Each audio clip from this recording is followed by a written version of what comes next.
আৰু পঞ্চায়ত নিৰ্বাচনত আমি আমাৰ দলীয় আৰু আমাৰ যদি এলায়েন্স হয় সেই এলায়েন্সৰ ভিত্তিত আমি প্ৰতিষ্ঠা কৰিম। কথাটোতকৈ তেওঁৰ কথাটো ভালকৈ শুনিছে। ইলেকশ্যন আছিল কেতিয়া নকৰিলে কোনে?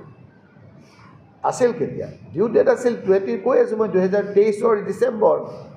তাত ক'ত কেছৰ মামলাৰ কথা আছে আৰু ক'ত কেছ কংগ্ৰেছে কৰিছে? তেওঁহে এইবিলাক দৰাৰো মাক কইনাৰো বাপেক, তেওঁহে কৰি থাকে এইবিলাক। কিন্তু আমি ক'ত কৰি গৈছোঁ? 2023 এইটো উত্তৰ নিদিয়ে। আপোনাক এতিয়া কৈ সোধকচোন ডিউটত কিয় নকৰিলে?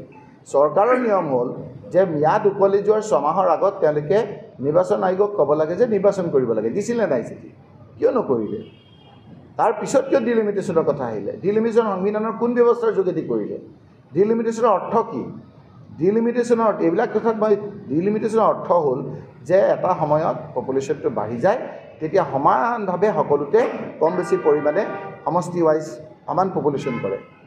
এতিয়া এটা ৱাৰ্ডত 3000, এটা ৱাৰ্ডত 800 মানুহ। মই দেখুৱাই দিম হয়নে নহয় কওক? এইটো কি ডিলিমিটেশ্যন হ'ল? ইচ্ছামত কৰিছে। এইবিলাক আপোনাৰতো তেওঁ এইবিলাক পাপ কৰি গৈছে, এইবিলাক তেওঁকে ভুগিব। আজি আপোনালোকে চাওকচোন, এই আমাৰ বহুতে কয় এই আমাৰ উৰিষ্যাৰ মুখ্যমন্ত্ৰী পাটনায়ক ডাঙৰীয়া কোনেও হাৰিব বুলি ভবা নাছিল, হাৰিলে, নাইকিয়া হৈ গ'ল। তেলেংগানাৰ মুখ্যমন্ত্ৰী কি নাম আছিলে ইয়াৰ আগৰ? কেচিআৰ। এতিয়া মানুহে পাহৰি গ'ল। কোনেও ভবা নাছিল কেচিআৰে কি অত্যাচাৰ কৰিছিল। ৰেৱন্ত ৰেড্ডী এতিয়া কংগ্ৰেছৰ যিজন মুখ্যমন্ত্ৰী, তেওঁৰ ছোৱালীৰ বিয়াত আহিব নিদিয়া নাছিলে, তেওঁক জেলত লৈ গৈছিল। ৰাইজে তেওঁক নাইকিয়া কৰি দিলে। ছাদ্দাম হুছেইনে গাঁতত সোমাই তৎ পোৱা নাছিলে। এই মুখ্যমন্ত্ৰীয়ে যি অত্যাচাৰ কৰিছে, ৰাইজৰ ওচৰত আহিবলৈ নিজৰ চিম্বলটো লৈ সাহস গোটাব পৰা।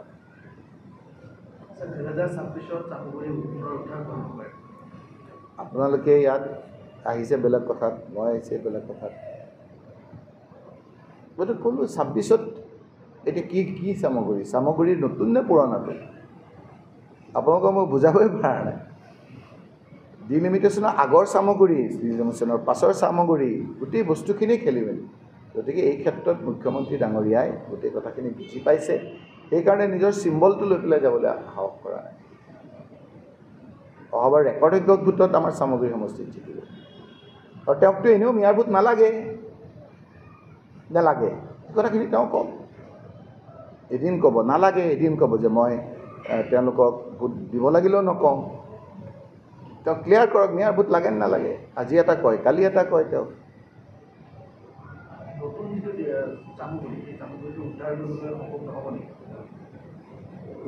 নতুন যিটো আমাৰ চামগুৰি, তাৰ MLA কোন? প্ৰশ্নটোৰ উত্তৰ নাই আপোনালোকৰ ওচৰত। নতুন যিটো চামগুৰি, নতুন যিখিনি চামগুৰি, তাৰ গোটেইখিনি কংগ্ৰেছৰ MLA দিয়ক। নতুন যিখিনি চামগুৰি, যোৱা ইলেকশ্যনতো তানজিল হুছেইন লিড পাইছে। 9000 ভোটত 8500 ভোটত লিড পাইছে। লিখক নাই, নিলিখে নহয় এইখিনি। নতুন যিটো চামগুৰি, মানুহ ভুলকৈ কৈ আছে। মইতো গ্ৰাউণ্ডত থাকোঁ ন। তাৰ চিঙিমাৰী পঞ্চায়তত কংগ্ৰেছ জিকিছে, তাৰ মাগুৰমাৰী পঞ্চায়তত কংগ্ৰেছ জিকিছে। এইখিনি অৱশ্যে ধুবুৰীত কোনো প্ৰয়োজন নাই। তাৰ কাঠপাৰা পঞ্চায়তত কংগ্ৰেছ জিকিছে, তাৰ ভাটিয়ালি পঞ্চায়তত কংগ্ৰেছ জিকিছে, ভাটিয়াখালী। ক'ত আপোনাক মই কম সুধিব দিছে, আপোনাক কাণত কোনোবাই সুধি আছে, কিন্তু আপুনি এতিয়াতো এইখিনি কথাটো বুজিও নাই পোৱা। আপুনি বোধহয় বুজি পাইছে জানো? নতুন যি চামগুৰি, যোৱা বিধানসভাত য'ত আমি হাৰিছোঁ, য'ত ৰেগিং কৰি তেওঁলোকে জিকিব পৰা নাই, সেই চামগুৰিটো নতুন চামগুৰিৰ অন্তৰ্ভুক্ত পঞ্চায়তকেইটাত কংগ্ৰেছ পাৰ্টী তানজিল হুছেইন জিকিছে। 8500 ভোটত জিকিছে। কওক নাই বুলি ৰখিবলৈ চেষ্টা কৰিছে বুলি মই দেখুৱাই দিম। সেইটো ছবি। গতিকে যিমান এতিয়া কথা হ'ল মিয়াৰ ভোট লাগে নে নালাগে, সেইটোতো নকয়। ধুবুৰীক তেওঁ বেয়া পায়, ধুবুৰী মানুহবিলাকক বেয়া পায় সাধাৰণতে, সেইটো চবেই জানে। কিন্তু ধুবুৰী চিণ্ডিকেটৰ পইচাখিনি বৰ মজা তাত। চুনাহাট নে কি কয়, আপোনালোকে নিদিব এইকেইটা বোধহয়। এই গোলোকগঞ্জৰ কি কয় নামটো? কি কয়? অঁ, এইটো তালৈকে কওক, আপোনালোকে কওক, মই ক'লে দুখে চুব ন। চুনাৰহাট চবেই জানে তাত চিণ্ডিকেট চলি আছে, আপোনালোকে নিদিয়ে। চুনাৰঘাটত যে চিণ্ডিকেট চলি আছে ইয়াৰ DCয়ে নাজানে? চুনাৰহাটত যে চিণ্ডিকেট চলি আছে ইয়াৰ SPয়ে নাজানে? লোকেল সৰু সুৰা আপোনাৰ মানুহকেইটাক ধৰি নিজে পুলিচে লৈকে তাত ধৰিব নোৱাৰে। ইয়াত যে বিভিন্ন ধৰণৰ যে ইয়াৰ পইচা যে চিণ্ডিকেট হৈ আছে সেইখিনি SP ডাঙৰীয়াই নাজানে, DC ডাঙৰীয়াই ইয়াত নাজানে, প্ৰশাসনে নাজানে নেকি? নে সেইখিনি জনাই দিব লাগিব? যদি নাজানো বুলি কয় মই জনাই দিম। মোৰ কংগ্ৰেছ পাৰ্টি আছে, মোৰ NSY আছে, মোৰ ইউথ কংগ্ৰেছ আছে, নেলাগে। মোৰ ইয়াত পূজাজবংশী লোকসকলক মই আজি শিলিগুৰিৰ পৰা আহি থাকোঁতে মোক লগ ধৰি কৈছে, মই আজি পাৰ্টিনেণ্ট কথা এটা আপোনালোকক কৈছোঁ, মহিলাসকলে এখন মেমৰেণ্ডাম দিছে, মই দি দিম যে আমাক পূজাজবংশী লোকসকলেই নহয়, সকলো ক্ষেত্ৰত মদৰ দোকান খুলি আমাৰ মহিলাসকলক অত্যাচাৰ কৰিছে হিমন্ত বিশ্ব শৰ্মাই। আজি এখন বজাৰ, কি বজাৰ? তাৰ খেৰবাৰী বজাৰৰ ষ্টুডেণ্ট, বিভিন্ন কাষ্ট কমিটি, খেৰবাৰী ষ্টুডেণ্টে নতুনকৈ খোলা মদৰ দোকানখন বন্ধ কৰি দিছে। এতিয়া বজাৰে বজাৰে মদ খুৱাই গোটেই জাতিটোক ধ্বংস কৰিবলৈ বিচাৰিছে, মদাহী বনাবলৈ বিচাৰিছে, যাতে মুখ্যমন্ত্ৰী ডাঙৰীয়াৰ বেয়া কামবিলাক কোনো লোকে যাতে দৃষ্টিগোচৰ। আপোনালোকে চাওক, কম দিনৰ ভিতৰত এক জোকাৰণে আহিব এই পূজাজবংশীৰ এটা বৃহৎ সংখ্যক কংগ্ৰেছত জইন কৰিব। একমাত্ৰ হিমন্ত বিশ্ব শৰ্মাৰ কাৰণে গোটেই মানুহখিনিক আজি বজাৰে বজাৰে মদৰ দোকান খোলাই মদাহী বনাব বিচাৰিছে। গোটেই মহিলাখিনি আহি পেলাই কৈছে আমাৰ ঘৰখনত অশান্তি হৈছে। এতিয়া আপোনালোকৰ মুখে মুখে শুনাৰ হাত, কিন্তু এইখিনি গৈ এই ধুবুৰীৰ পৰা বোধহয় এই গৌৰীপুৰ হৈ কোনফালে যাব বা আপোনালোকৰ বাতৰিটো জানো, যদি গোৱালপাৰা হৈ যায় সেইখিনিতে আটকি যাব। মুখ্যমন্ত্ৰী ডাঙৰীয়াই কাট পেছ কৰিব, নহ'লেতো আপোনালোকক সুধিব। দিয়ক না, ইয়াৰ চিণ্ডিকেটকেইটা বন্ধ কৰক DCয়ে, ইয়াৰ চিণ্ডিকেটটা বন্ধ কৰক SPয়ে বাকী বাহাদুৰি কৰাতকৈ। কৰিব নেকি? নকৰে। সাহসে নাই তেওঁলোকৰ। আৰু যদি নাই হোৱা বুলি কয় কওক, মই কালি দেখুৱাই দিম। এইখিনিলৈকে যাব খোজা নাই। মানকাছাৰৰ ইণ্টাৰনেশ্যনেল বৰ্ডাৰত যিখিনি আপোনাৰ বোল্ডাৰ গৈ আছে, এতিয়া যাব আৰু তাত কোন কোন চিণ্ডিকেটৰ লগত জড়িত সেইখিনি আপোনাৰ তাৰ DC SP আপোনাৰ প্ৰশাসনে উলিয়াওক। গতিকে বোকাত যদি নামিব লাগে ভালকৈ নামিব। মই কৈছোঁ যে এতিয়া আপোনালোকে এইখিনি অন্ত কৰক, শেষ কৰক। হৈছে আৰু ধুবুৰীৰ মানুহখিনিক হিংসা কৰে, ইয়াৰ মানুহখিনিক টেটু চেপি ধৰে, ক'ৰবাত সৰু সৰু মানুহ দুখীয়া মানুহখিনিক সেইসকলক অত্যাচাৰ কৰে।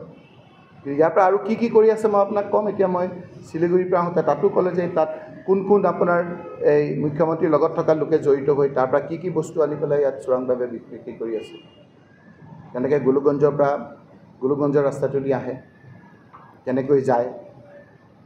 অলপ পিছত মোকেই ফোন কৰিব যে আপুনি ইয়াৰ লগত জড়িত হওক।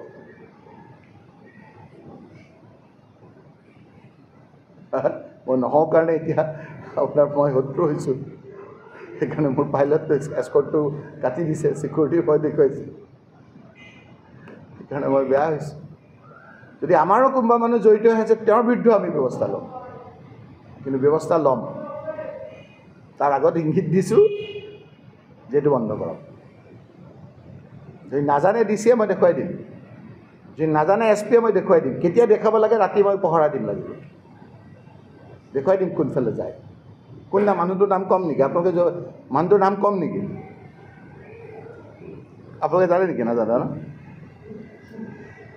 আমাৰ ইয়াৰ সাংবাদিকসকলে ইয়াৰ লগত জড়িত মানুহজনৰ নামটো জানে নেকি? হা, চবেই জানে? জানে নামটো? নাজানে ন? মোৰ মুখেৰে লাগে। বুজোতাই বুজিছে, কম বাৰু। আপোনালোককে চালোঁ মই, আপোনালোকক থেংক ইউ। হ'ব, আৰু ৰ'ব কিবা আছে তেখেতৰ জড়িত মানুহটোৰ নামটো কওক না। এইটোৱে চবেই শুনক, আপোনালোকে যে নাজানে চবেইটো বুজিব। আজিকালিতো ক'ৰবাত ক'ৰবাত আপোনাৰ লাইভ টেলিকাষ্টটো হয়তো নাজানে যে সেইটো সকলোৱে জানে।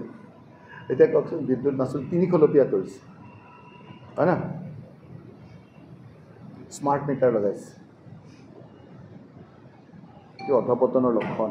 বৰ্তমান দুখীয়া মানুহৰ আপোনাৰ টেটু চেপ, সেইকাৰণে পঞ্চায়ত নিৰ্বাচনটো নিজৰ চিম্বলত যাব খোজা নাই। বিভিন্ন টেটু চেপো ধৰিছে, পুলিচ দি শাসন চলাব খুজিছে। অসমৰ পুলিচ, সকলো পুলিচে তেওঁৰ কথা নুশুনে, ভাবি আছে কেতিয়া ইলেকশ্যন ঘোষণা হয়। এই ইলেকশ্যন ঘোষণা হোৱাৰ লগে লগে এই পুলিচখিনিয়ে উল্টি যাব আপোনাৰ চাব। এতিয়া তেওঁৰ ৰঙা চকু দেখে 0.1% পুলিচ তেওঁৰ পক্ষত আছে। বেছি সংখ্যক 99% পুলিচ তেওঁৰ লগত নাই, কৰ্মচাৰীয়ে নাই তেওঁৰ লগত। যি অত্যাচাৰ কৰিছে, বাপৰে বাপ। আপুনি বিচৰা বাতৰি পাব কেৱল নিউজ 18 এপত। নিউজ 18 এপ ডাউনলোড কৰিবলৈ স্ক্যান কৰক এই QR code. Google Play Store তো পাব এই নিউজ 18 এপ।